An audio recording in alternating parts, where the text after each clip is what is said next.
Jesu li neke od najfantastičnijih ideja Nikole Tesle bile tek uzaludni pokušaji ili genijalni projekti koji nikad nisu dobili priliku da se potvrde? Je li glavni predmet Teslina interesa bežični prenos energije moguć na način kako ga je on zamislio? I je li bežični prenos energije i nešto više od samog prijenosa? To su pitanja stara čitavo stoljeće.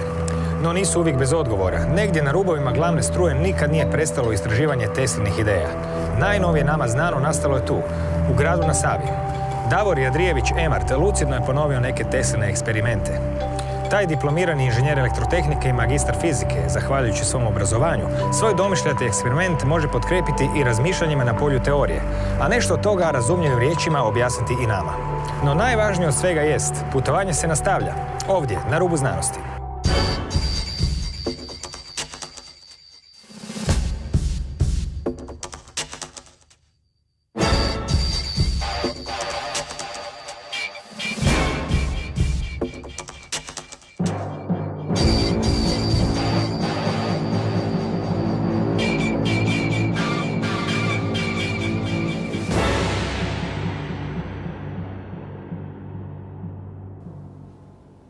Pozdrav svima.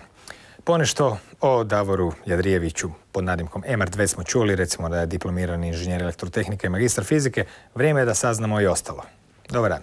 Dobar dan. Kako je počeo vaš interes za Nikolu Teslu, a onda ćemo vidjeti kako je i završio prije koju godinu, odnosno nadamo se nije završio, ali dokud je danas stigao? Počeo sam negdje oko 2003. Čitajući razne njegove članke i patente.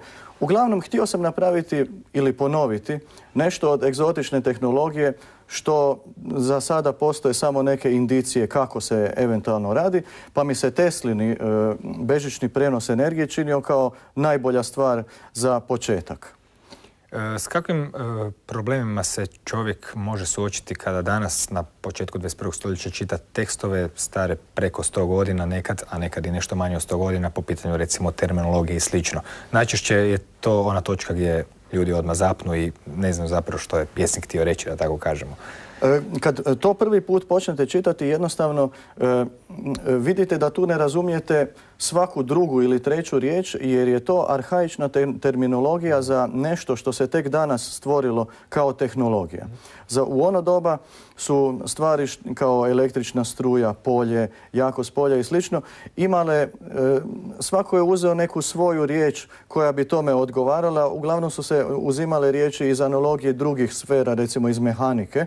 Pa onda čitajući neko starije štivo o elektrotehničke prirode ili elektroničke, kako god, čovjek mora za početak preslikati sve tadašnje termine u današnje koje mi poznamo da bi to uopće na neki način mogao razumjeti. A iz druge strane, njegova tehnologija je bila bitno različita od onog što se danas koristi. Tako da unatoč razumijevanju svega potrebno je ići još korak dalje i nastojati se nekako namjestiti na tu valnu dužinu razmišljanja kako je eventualno u to doba on mogao imati da bismo mogli nešto od njegovih stvari ponoviti, provjeriti. No Teslina tehnologija i njegova razmišljanja su bila poprilično različita i od svega što se u njegovo vrijeme smatralo točnim, na kraju krajeva zahvaljujući tome i danas imamo struju kakvu imamo, zato jer je Tesla razmišljao potpuno drugačije nego sve što je oko njega bilo. Kad je on počeo, bila je istosmjena struja. I kada je on otišao od Edisona, on je jednostavno, dok je radio na istosmjenoj struji, vidio razne efekte koje se u to doba pokušalo izbjeći i on je vjerojatno i radio na tome da ih izbjegne. To je, na primjer, pojava iskri, rezonancije, nekakve izmjenične vibracije električne struje koje su se opažali i bile su nepoželjne za sistem istosmjene struje. On je sve te efekte krenuo istraživati i pokušao ih je pojačati, povećati i da bi ih bolje upoznao i vidio da li se nešto od toga da učiniti. Tako je nastao i transformator, izmjenična struja i mnogi njegovi drugi eksperimenti i patenti koje možda do sada niti ne razumio sasvim. Bežični prenos energije je definitivno jedan od toga manje razumljivijeg dijela kojim se on bavio, a naravno vrlo interesantan, barem i u današnje vrijeme, a i onda još više. Pa i današnja tehnologija uglavnom se temelji na tome da se izbjegnu sve moguće oblici rezonanse. Ona jednostavno nije građena da izdrži uopće takve stvari. Prema tome, to je bilo polje istraživanja koje je potpuno nemapirano, da tako kažemo. Upravo to. Ako radite most, onda pokušavate izbjeći rezonanciju, on bi se mogao srušiti. Ako imate hidrocentralu, također dok se onaj generator ubrzava, vi nastojite da on prođe u tom ubrzanju što brže kroz rezonanciju, jer se normalno razne mehaničke, električne ili kombinirane rezonantni modovi mogu potpuno ili srušiti stroj ili ga barem električki probiti i na taj način pokvariti. To je ono što moderna zapravo tehnologija uopće nema u većini slučajeva, u većini praktičnih primjera. Mi rezonanciju u velikim energetskim postrojenjima uopće ne koristimo. Tesla je upravo naprotiv rekao da bilo kakav prenos bez rezonancije znači zapravo samo gubitak energije. Dakle, on je to vidio kao vrlo efikasan način na koji bi se nešto moglo prenositi, transportirati, raditi. Dobro, tema ove emisije je bežični prenos energije i doći ćemo i do vašeg vlastitog pokusa. Prije toga pokušajte nam kronološki predstaviti neke Tesline pokuse koji su ga na kraju doveli do gradnje slavnog tornja u Wardenclyffu koji je naravno imao nesretan kraj. Međutim, taj toranj nije pao s neba, niti te ideje. Tesla bio u New Yorku i u Colorado Springsu. Koje je on uspješno, koliko se zna, eksperimente izveo koji su bili na tragu ili pravi primjer bežičnog prenosa energije u tim svojim razdobljima života? Pa negdje još dok je bio u New Yorku u laboratoriju oko 1895. Bio je jedan od njegovih prvih pokusa gdje je on bežično upalio lampe koje su jednostavno spojene kao neka vrsta lustera koji je obješen samo o konac i on to može staviti bilo gdje u prostoriji ukoliko u njoj formira adekvatno polje koje može prenijeti energiju svugdje u okviru te prostorije. I onda je napravio pokuse sa nekoliko lampi koje su svjetlile, njih se moglo seliti okolo i na podu i na stropu, radile su bilo gdje. Otprilike tako nešto sam ja uspio ponoviti u svojim pokusima. No on je išao puno dalje od toga. Na početku je, da bi takvo polje proizveo, koristio je svoj dizajn Teslinog transformatora kako ga i znamo iz Tehničkog muzeja. Ima jedan primar sa debelom žicom i onda onu zavojnicu visoku i gore nekakva kugla ili nešto metalno. To je on koristio tamo negdje do 1899. kad je otkrio da može i bolje. On je otkrio, kako ga je on nazivao, magnifying transmitter.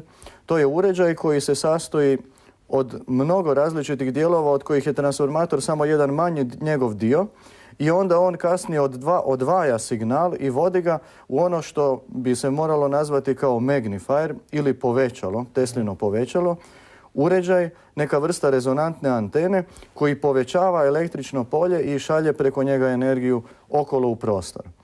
To su znači bili eksperimenti koje je provodio u Colorado Springsu. Da. U Colorado Springsu se vjeruje da je koristeći magnifying transmitter i dakle koristeći Teslina povećala uspio upaliti polje žarulja na udaljenosti od oko 6 km.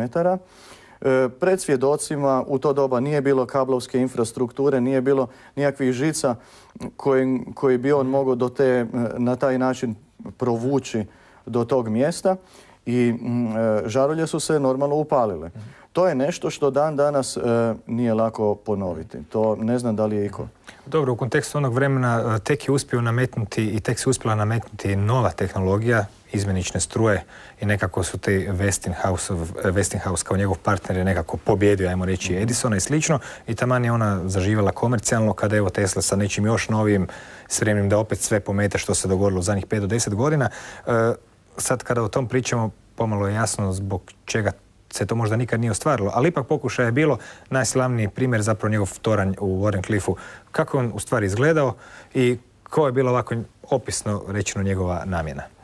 Taj toranj je zapravo trebao... Kad je to bilo? Taj toranj je negdje početkom stoljeća, oko 1905. Krenuo sa izradom. On se sastojao od drvene konstrukcije i jedne kao djelomično malo nešto više kao polukugle na vrhu. visina mu je bila 57 metara. Vjeruje se da je to bio da je to trebalo biti veliko Teslino povećalo koje bi na planetarnom nivou trebalo uspostaviti bežični prenos energije. To je bilo nešto što sam ja pokušao proračunati i ako se pretpostavi da bi taj toranj bio dovršen sa žicom koja bi se omotala oko njega sa korakom navoja od oko pola metra, pa bi trebalo par kilometara te žice, on bi u tom slučaju imao dovoljno snage otprilike 180 megavata, što je bilo manje više red veličine tadašnje produkcije električne struje. I taj toranj je vjerojatno trebao služiti osim za komunikaciju, što je isto moglo služiti, također i za prijenos energije. Trebalo bi biti moguće elektrificirati bilo šta na zemlji koristeći taj toranj. U tom tornju su se formirale oscilacije električnog naboja u odnosu na zemlju. Taj toranj, osim što je bio u visinu 57 metara, on je i u dubinu imao uzemljenje. Jedna šipka je išla ravno dolje, a druge su bile onako kao radijalno u zemljinoj ravnini ukopane na nekoj dubini, možda oko 10 metara, nešto takvo. Bile su debele i očito da se nešto između elektriciteta u zraku, polja i zemlje dešavalo u njegovoj zamisli da on konstruira takav uređaj. Zbog financijskih razloga nije bio nikad dovršen i srušen je oko, 1917. dinamitom iz razloga kao da bi ga mogli koristiti njemački špijuni. Mala pauza, nas se opet vraćamo. Naime, slobodna i besplatna energija za svakoga, to je ono što se misli kad se kaže free energy. Tesla nije poznavao izraz free energy, ali ipak bio pionir tog još uvijek kontroverznog znanstvenog smjera. Najpoznatiji nastavljač Teslina rada u novije doba jest znanstvenik Konstantin Meil.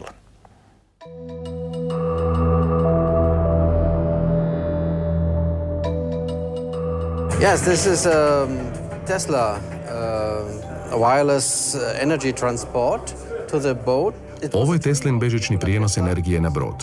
Nikola Tesla imao je san o bežičnom prijenosu energije na brodove kako bi mogli ploviti po oceanu s pomoć energije koja se na njih prenosi kroz eter.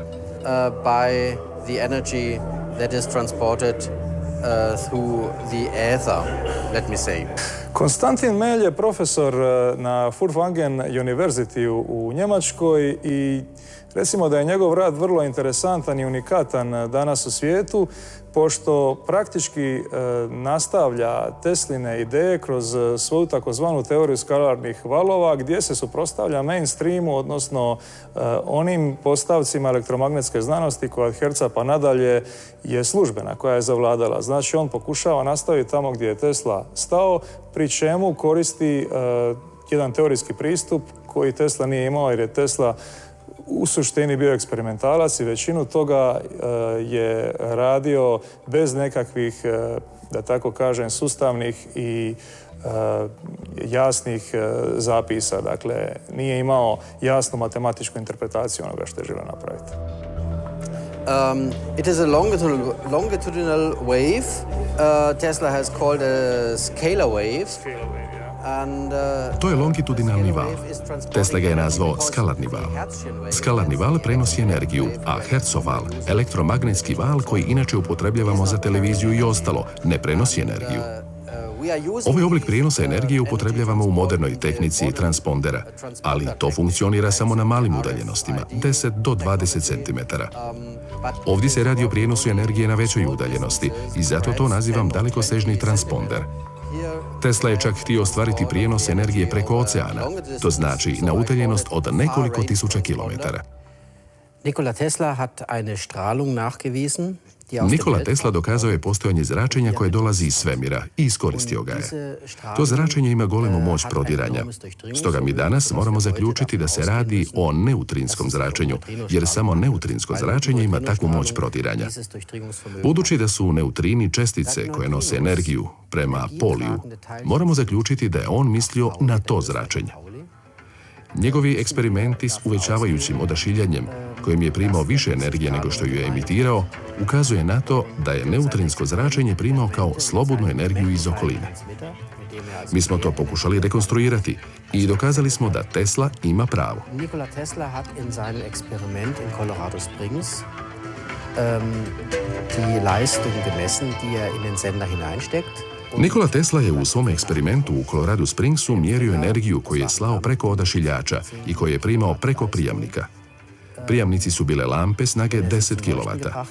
Kada su zasvijetlile, zaključio je da je odašiljaču potreban samo dijelić energije, ali samo u rezonanciji. Iz toga je zaključio da je tako prikupljao energiju iz okoline. Mi smo ponovili taj eksperiment. Samo kada se to ponovi, može se reći je li se Tesla varao ili nije. Utvrdili smo da je imao pravo. U svojoj rekonstrukciji eksperimenta izmjerili smo razine učinka od 100 do 1000%. Budući da se tu radi o otvorenom sustavu, to znači da se može primati i energija iz okoline.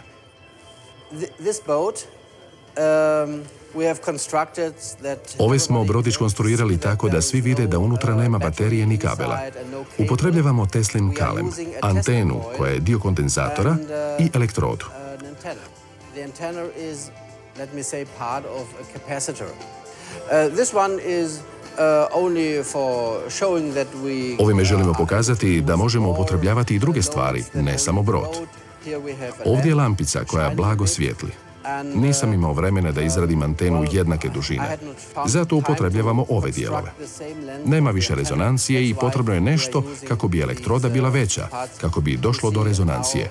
It's run out of resonance and it needs something for making the electrode bigger for coming into resonance. Sada imamo rezonanciju. Opet svijetli. Osim prezentacije s brodićem, u Mailovom centru za tehnologiju skalarnih valova izvode se i druge varijacije onoga što je Tesla zvao bežičnim prenosom energije, mada je na umu imao i više od teh prijenosa.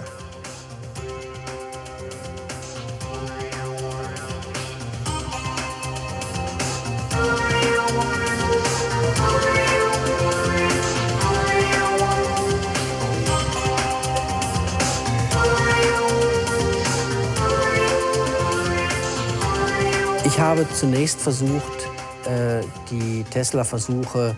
Prvo sam pokušao ponoviti Tesline eksperimente prema originalnim schemama.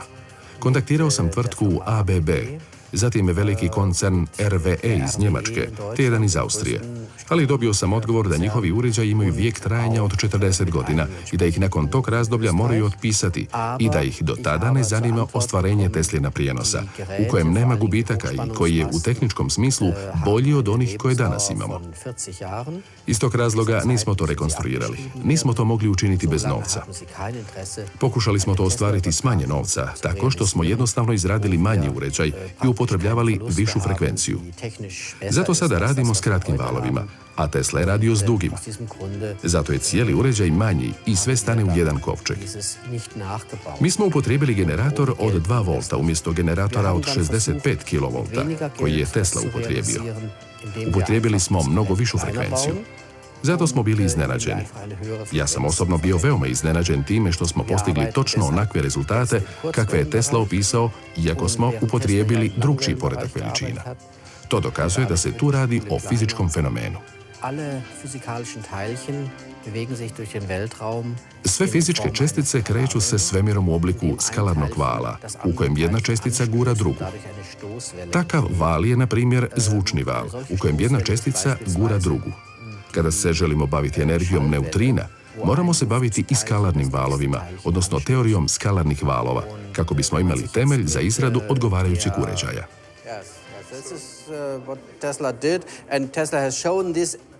Da, Tesla je to učinio.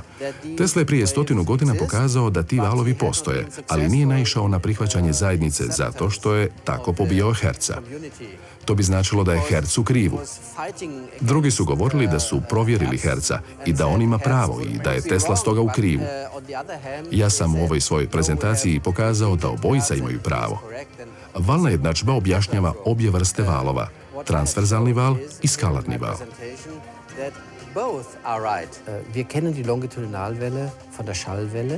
Longitudinalne valove poznajemo preko zvučnih valova. Znamo da u njima čestice guraju jedna drugu. Znamo da oni imaju smjer. O tim valovima znamo sve. No skalarni valovi su električni ili magnetski valovi. a Tesla je upotrebljavao električne skalarne valove koji se šire u smjeru električnog polja. Ti valovi imaju posebna svojstva. Na primjer, imamo rezultat da odašiljač percipira prijamnik.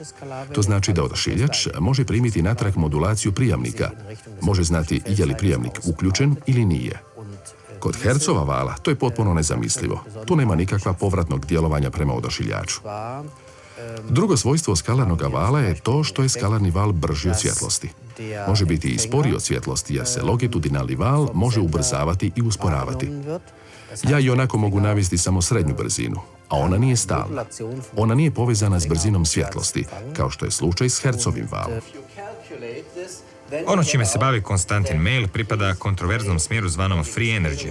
Taj izraz možda navodi na krivi zaključak i ne opisuje najbolje ono na što se odnosi, a to jest korištenje energije ambijenta. Nikola Tesla je bio taj koji je prvi ukazao na neiscrpni i lako dostupan izvor energije za sve ljude koji se nalazi svuda oko nas. Na slobodnu energiju, a zapravo energiju koja bi nas učinila slobodnima, ili bar slobodnijima. Alle Energieformen, die wir heute nutzen, sind frei. Svi oblici energije koje danas upotrebljavamo slobodni su. Mi ne plaćamo sunce, niti zemlju iz koje vadimo naftu. Utoliko je i ova energija jednako toliko besplatna, odnosno nije besplatna kao oblici energije koje danas upotrebljavamo. Radi se samo o drugčijem obliku energije. Energija neutrina nalazi se posvuda u našoj okolini. Stalno nam je na raspolaganju. Mi je moramo samo pretvoriti, a to pretvaranje obavljat će uređaji koji će biti skupi. Zato će i za tu energiju na kraju biti potreban novac. No ona se nalazi posvuda i moguće da će zato biti jeftinija.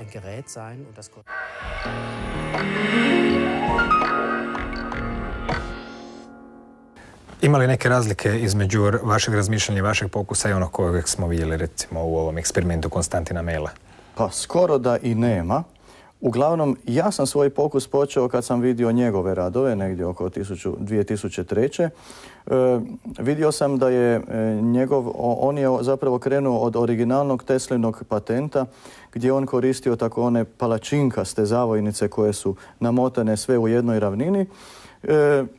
Ima gore štap, kuglu na vrhu i primarni zavoj je napravljen okolo, također u samoj ravnini sekundarne zavojnice. To je vrlo ekvivalentno i doslovno ponovljen Teslin eksperimenat koji radi. E sad, ja sam htio otići možda korak dalje i htio sam vidjeti koji je onaj osnovni element tog samog prenosa, da li ja taj uređaj mogu nekako pojednostavniti i još trivializirati u odnosu na njegov. Malo sam proučavao Tesline i članke i ostale priče koje kruže oko Tesle i činilo mi se kao idealno da se počne od stvari koje se zove Teslino povećalo ili Teslin magnifier koji je bio spomenut možda na početku u okviru jednog većeg uređaja koji se zove magnifying transmitter.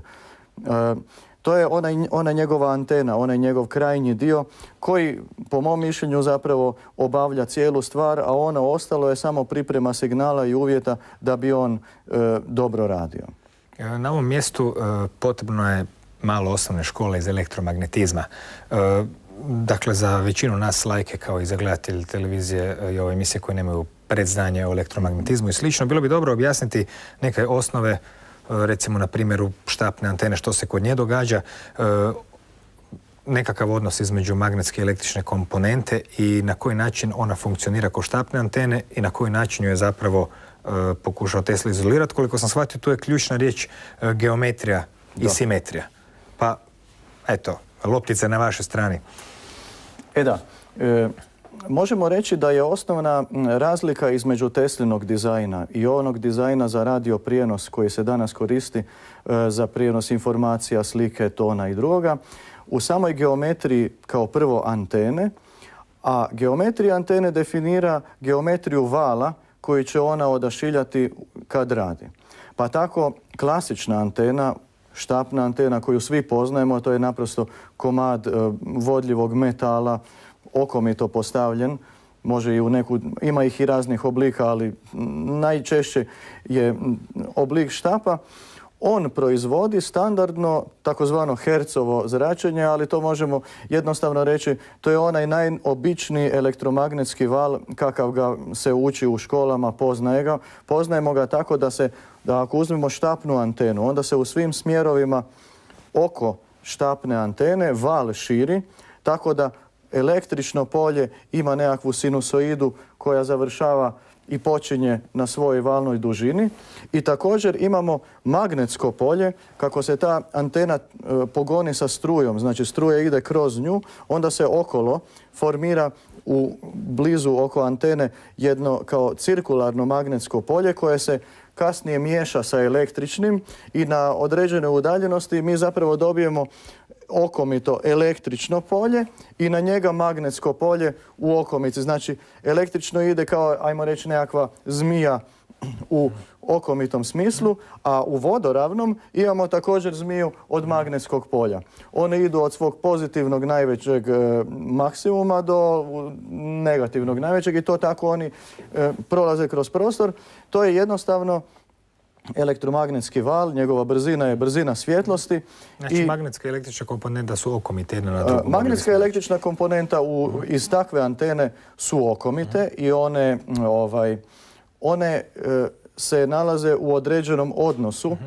Ako imamo prostor, onda imamo nešto što se zove impedancija prostora, koja iznosi 377 ohma. To je zapravo omjer električnog i magnetskog polja u tom valu, ako gledamo bilo koju točku na njemu, ako uzmemo. Što je sad Tesla napravio drugačije? Tesla je napravio drugčiju antenu. On je u toj anteni pokušao sakriti električno, odnosno pokušao sakriti magnetsko polje i naglasiti električno. Kako?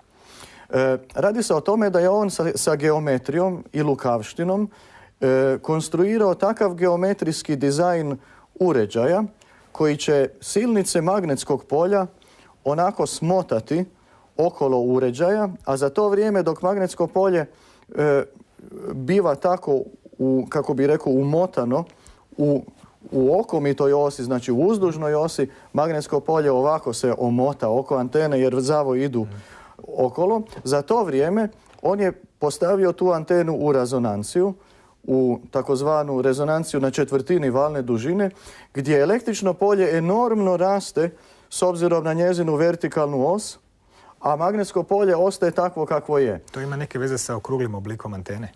Sad, otprilike, da. Cilj je bilo postići što je bliže moguće simetriju vala koji će se od antene, dakle koliko nam god tehničke mogućnosti dopuštaju, nije idealna antena njegova, ali približno da. Ona proizvodi jednu dobru komponentu radijalno simetričnog zračenja, u smislu oscilirajućeg električnog polja okolo antene, a da pritom nije uveo adekvatnu količinu magnetskog polja koja bi odgovarala štapnoj anteni. Znači, laički rečeno, ako se stvari zbivaju iz kugle, onda se nameće pitanje gdje je ta okomica na kružno polje. Da. Naime, ugrubo. Pa da, radi se o jednom laganom paradoksu u shvaćanju, jer ako konstruiramo antenu koja će proizvesti električno oscilirajuće polje, koje ima jednu veliku količinu svoje komponente koja zrakasto izlazi i ima sfernu simetriju, ako se gleda u antenu iz svih mogućih smjerova, mi imamo silnice električnog polja koje izlaze iz nekakvog centra. Kako se onda može formirati ikakvo magnetsko polje okomito na bilo koju dimenziju kao što se iz štapne antene formira? Jer mi imamo električno polje u jednoj dimenziji, a ono magnetsko je direktno okomito. Očito treba nam nova dimenzija.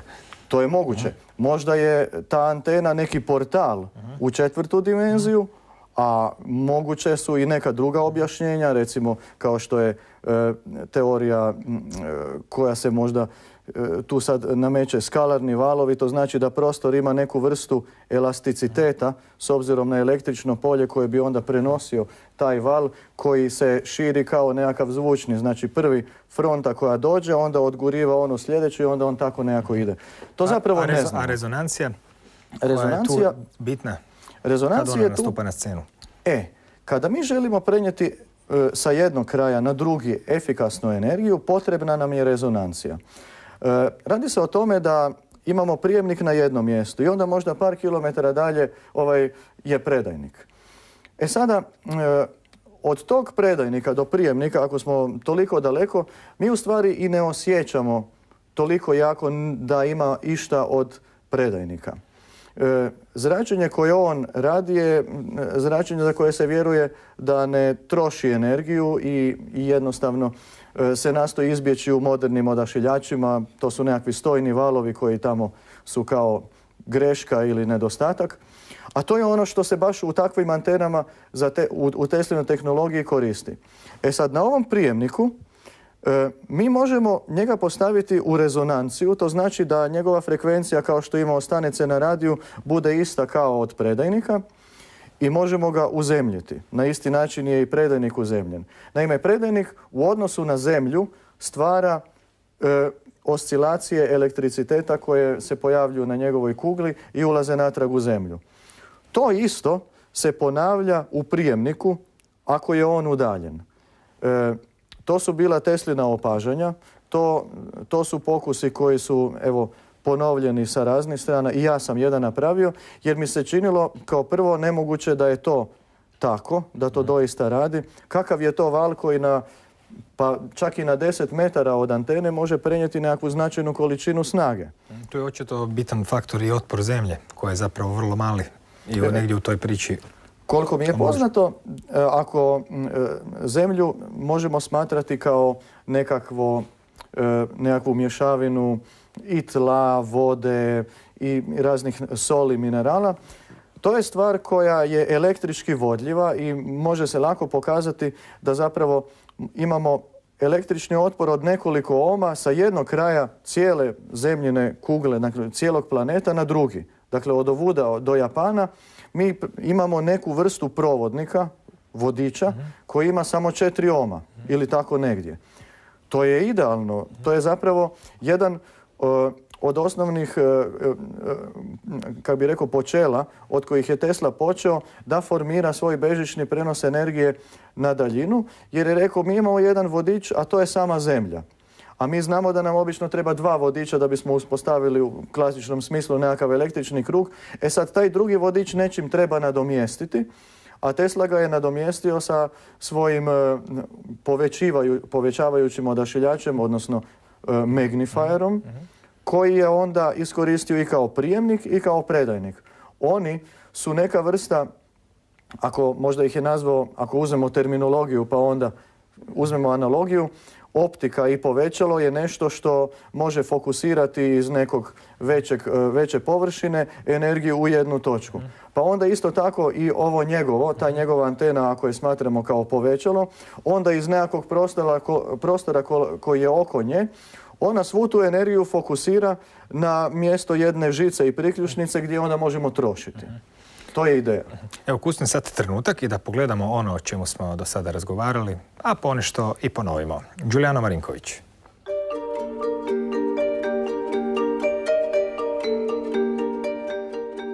Kako ste došli na ideju da osmislite ovo tehničko rješenje i koncepciju prijenosa bežične struje?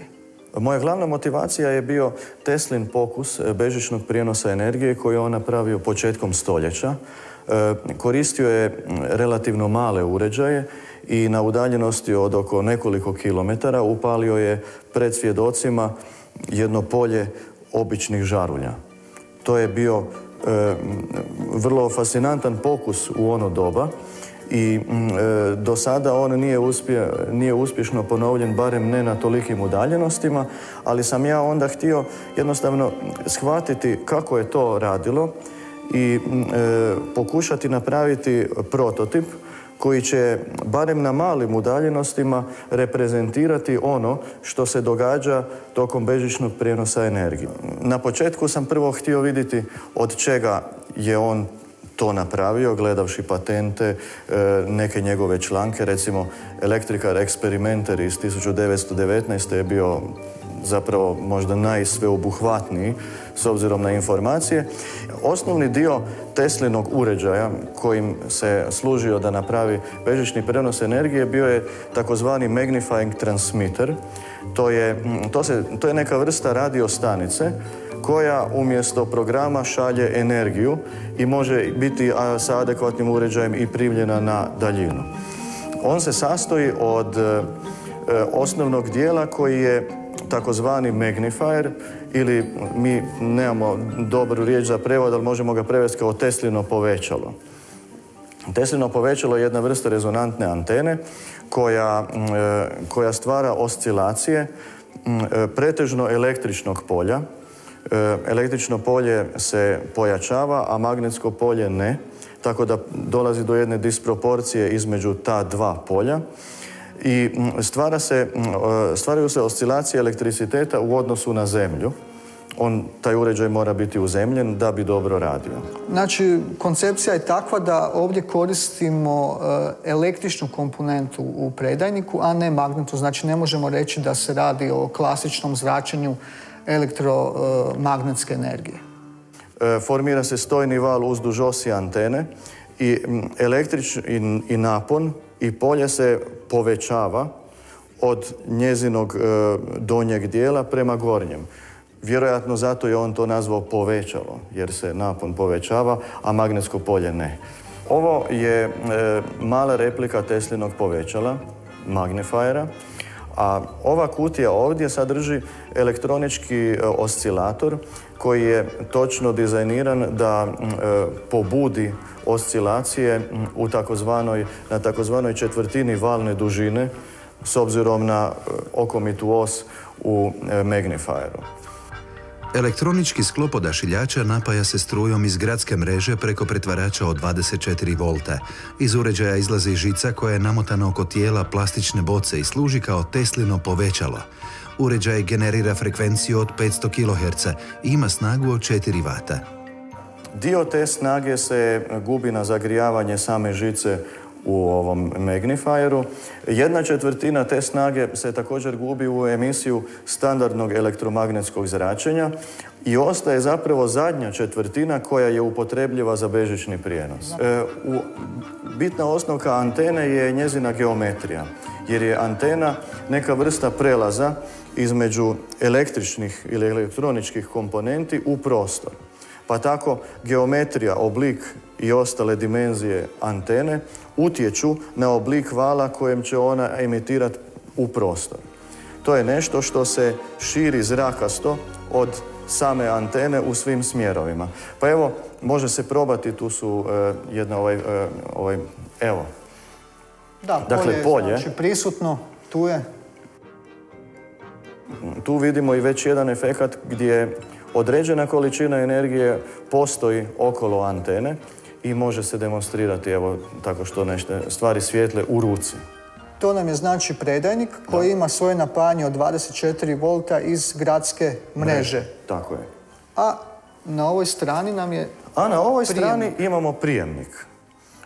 Prijemnik ima antenu jednake geometrije, ali otprilike jednake kao i sam predajnik. Nisu spojeni fizički? Oni fizički žicom nisu spojeni, ali jedan i drugi jesu uzemljeni na određeni način. Prijemnik je u stvari spojen na ovaj stol i on stol koristi kao uzemljenje preko ove žice. On nema drugih svojih dijelova, niti napajanja, a ova lampa koja se nalazi unutra nije spojena nigdje, ona je jednostavno samo stavljena u njega. Polje koje se stvara u predajniku stvara toliko jake oscilacije u prijemniku da njegov napon uzduž okomite osi postane toliko jak da jednostavno stavljena lampa svijetli. Međutim, mi možemo vidjeti neke stvari, ako mi njemu maknemo uzemljenje, lampa se ugasi. A opet mi možemo sami odigrati uzemljenje, s tim da uz nešto slabije rezultate pa ga možda malo približimo bliže predajniku. Opet, ako imamo nekako bolje uzemljenje, stvar bi radila bolje. Ovdje imamo prijemnik koji je uzemljen samo na stolicu. Znači, okvir stolice služi kao uzemljenje. U njemu svijetli neonka u samom prijemniku, ali mi možemo izvući energiju i iz njega žicom u neke druge uređaje. Pa ćemo sada probati spojiti ovu malu kompaktnu štednu žarulju na njega. Evo. I ona radi.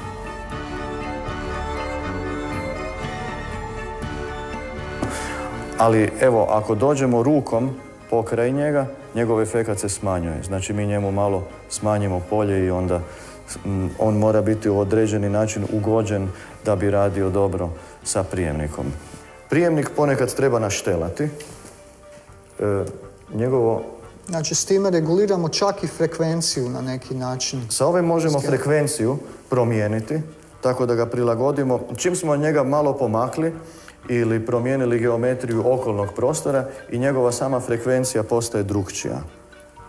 Lampa će se pojačati ako mi stavimo pravu frekvenciju, što je otprilike ovdje.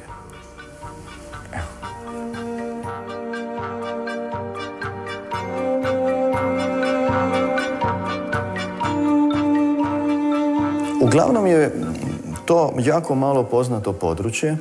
Većinom je službeni stav oko toga da to neće raditi ili da ako već i radi, onda nisu to dobri rezultati jer ima suviše velike gubitke. Tako da je to na jedan način rezultiralo općenitim stavom da je to ili nemoguće ili neizvedivo, odnosno samo Tesla to je uspio, a drugima to ne bi radilo. Našao sam da je program NEC2 razvijen negdje oko 1970-ih dovoljno dobar da može, ako ništa drugo, barem na kratke udaljenosti odsimulirati uređaje, prijenos, i taj program možda ne odražava realnu situaciju fizikalnu koja se tu dešava, ali daje dobre rezultate. To ne znamo, ali jednostavno on je kao alat upotrebljiv. Posebno su zanimljivi rezultati računalne simulacije za dimenzije tornja, na kojem je Tesla početkom 20. stoljeća na Long Islandu planirao izvoditi pokuse bežičnog prijenosa energije. Takav toranj bi imao snagu od 180 MW i vjerojatno bi mogao poslati energiju bilo gdje na zemlji. To je bila i Teslina osnovna ideja. Postoje priče, iako to su samo priče, da je nakon što je taj toranj bio uništen, Tesla nastavio raditi na bežičnom prenosu energije i pokušao je optimizirati svoj uređaj i da je došao do stanja gdje on može samo prijemnik iskoristiti kao izvor energije, a sam predajnik je bio nekakav prirodni izvor na kojem se on naštimao sa frekvencijom. To je ultimativni cilj. Besplatna energija, da se energija koja se proizvodi negdje na nekakav prirodni način ili na samoj zemlji ili u njezinoj atmosferi ili negdje okolo, i onda se sa prijemnikom to kanalizira i pretvara u adekvatnu električnu struju koja je dobra zatrošila bilo šta što inače mi koristimo kao električne naprave, trebala bi se moći napajati na taj način. To sve navodi na to, ali normalno do toga smo za sada prilično daleko. Ja mislim da je prvo bitno da mi pokušamo razumjeti bežični prenos u osnovi, pa ako njega znamo dobro, onda možemo ići i napraviti taj korak dalje i da vidimo da li nam priroda nudi nekakve izvore koje su dobri za prijem.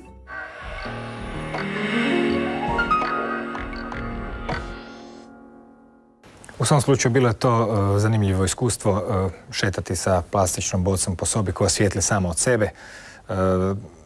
U kojoj mjeri biste recimo nekom laiku objasnili ono što ste govorili na kraju priloga, ne? A to je da se smatra da je to nemoguće. Radili se tu nekakvim pretpostavljenim zakonima koje ovakav pokus očigledno na neki način zaobilazi ili čak krši? Pa ono prvo... Prije svega mislim na obrazovanje vas kao elektrotehničara i fizičara.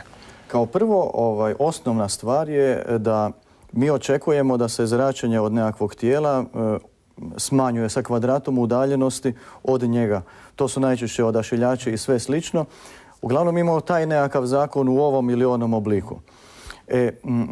Barem što se snage tiče, mi možemo nekako signal pojačati ako imamo puno manju količinu, tako da dobijemo informaciju o nečemu, ali opet snaga nam nestaje sa kvadratom. Sad, ako mi imamo nešto što krši taj zakon, onda se opet počinjemo pitati šta je to, koje je iza njega, koja je priroda takvog jednog uređaja ili takve tehnologije koja na taj način prenosi energiju, gdje je on uspio zaobići taj osnovni zakon. To je ono prvo što je zapravo vrlo interesantno i jedna stvar koja ljude dovodi dosta u nedoumicu ili nekakve paradokse o čemu se zapravo radi. Naravno da vjerojatno nije nikom jasno za sada, budući da ta tehnologija nije javno prihvaćena i nije masovno upotrebljavana. Pa onda iza svega toga ostoji nekakva vrsta magle ili nečega što mi još ne znamo. U par navrata spomenula ta rasprava oko Hertzovog vala i Teslinih stavova o njemu. Na koji način ovakav pokus je drugačiji od onog što se uobičajeno smatra na temelju elektromagnetizma koji počiva na ideji koju je Hertz formulirao? Pa naprosto sama geometrija uređaja stvara električni val i oscilacije njega u zrakasto simetrično od samog uređaja i onda kako mi znamo da magnetska komponenta u elektromagnetskom polju treba biti formirana okomito na električnu, onda mi u nečemu što ima sfernu simetriju više nemamo mjesta za okomicu. I onda je tu jasno paradoks kakav je to val. Ako je val, šta je to uopće? Što putuje od antene i širi se dalje, može biti primljeno u prijemniku, a nema magnetsku komponentu. Znači tu Hertzov val postaje krnje objašnjenje za pojave koje se događaju. Vaš pokus mi dosta izgleda jednostavan. To su u biti dvije plastične boce, dolje malo žice, unutra jedna žarulja i tako. Pitanje se nameće kako to da nismo priplavljeni takvim pokusima sa svih strana. Zbog čega je to toliko nepoznato područje, s obzirom da vi ste izveli takav pokus bez praktički ikakvih ulaganja, možda par sto kuna? Ja moram priznati da je na moje čudo, kad sam napravio prvi prototip tih boca, nisam vjerovao da će nešto raditi ako ja te boce odnesem u drugu sobu negdje oko 10 metara dalje od te prve. I na svoje vlastito iznenađenje vidio sam da su se male LED diode upalile i tamo. Pa to je onda bio meni prva nekakva motivacija da idem dalje ispitivati šta je to iza toga. Možda se nešto da izmjeriti, mogu nešto proučiti oko toga. To je nešto što se da jednostavno ponoviti. Ali ja mislim da je razlog da ljudi ne vjeruju da će im raditi. Pretpostavljaju ili da je to skupo ili da treba imati puno tehnologije i svašta. Ja sam krenuo od razumijevanja Teslinih članaka, koliko sam mogao, i njegovih drugih patenata, da bi našao nekakvo zajednički nazivnik oko svega toga i što mi je onda omogućilo da od modernih materijala ponovim pokus koji je onda on napravio sa tadašnjim materijalima koji je imao i snagom. Naravno, već smo čuli tijekom emisije da Tesla htjela njegov toranj bude visok, da pače i tanak, pa zbog razloga materijala s kojim je gradio na kraju se zadovoljio nekakvim drugačijom geometrijom. No, ključno pitanje zapravo za kraj emisije, da iziđemo malo iz svih tih frekvencija, koliko ono 20 do 50 kHz, jesu zapravo Tesla nekakve idealne procjene za bežični prenos. U kojem trenutku ovaj bežični prenos postaje uređaj koji stvara više energije nego što je izvorno u njega uneseno od strane ljudi? Znači, gdje je ta granica postoji, da li se ona briše ili je ovaj koncept zapravo ono što zovemo free energy uređaj? Pa mogli bih to reći da je to korak bliže free energy-u, jer kao prvo, ako se do sada smatra da mi energiju možemo dobiti samo preko nekakve žice, onda smo mi ograničeni na taj infrastrukturu koja ga prenosi. Kad smo mi kao prvo vidjeli da energija može doći i bežično, onda smo mi daleko bliže besplatnoj energiji, jer mi onda možemo reći negdje u prirodi, oko Zemlje, u svemiru ili drugdje, možda postoji izvor adekvatne frekvencije na koju mi možemo postaviti antenu koja rezonira sa istom frekvencijom od tog izvora. I onda ta antena naprosto se sa stanovišta promatrača sa Zemlje ponaša kao izvor besplatne energije iz kojeg izlazi energija, a mi u nju ništa ne ulažemo. Ja vjerujem da to nije naprosto kršenje onog osnovnog principa da ona stvara sama energiju, nego da jednostavno ona uspije kanalizirati energiju od prostora i lokalizirati je na jednom malom mjestu gdje mi onda stavljamo naš potrošač. Drugim riječima, mi bismo mogli opskrbljivati jednog dana u budućnosti naše domove tražeći frekvenciju kao što danas na radiju tražimo frekvenciju radio stanice. Ako sam dobro shvatio. Baš tako. Sa ovakvim odgovorom optimističnim ćemo i završiti. Toliko za danas. Hvala Davore. Do neke sljedeće prilike hvala i vama na pažnji. Evo, dobro je podsjetiti se da je svega ima oko nas u neograničenim količinama, pa onda nema mjesta za oskudice i nestašice uz tako izdašan svemir. Pozdravljam vas u očekivanju trenutka kada će negdje iz mračnih Larisa, gdje su pohranjena sigurno, na svjetlo dana izaći mnogi slični izumi i koncepti. Njih vjerojatno ne nedostaje, doduše to se neće nikome isplatiti osim većini ljudi. Doviđenja.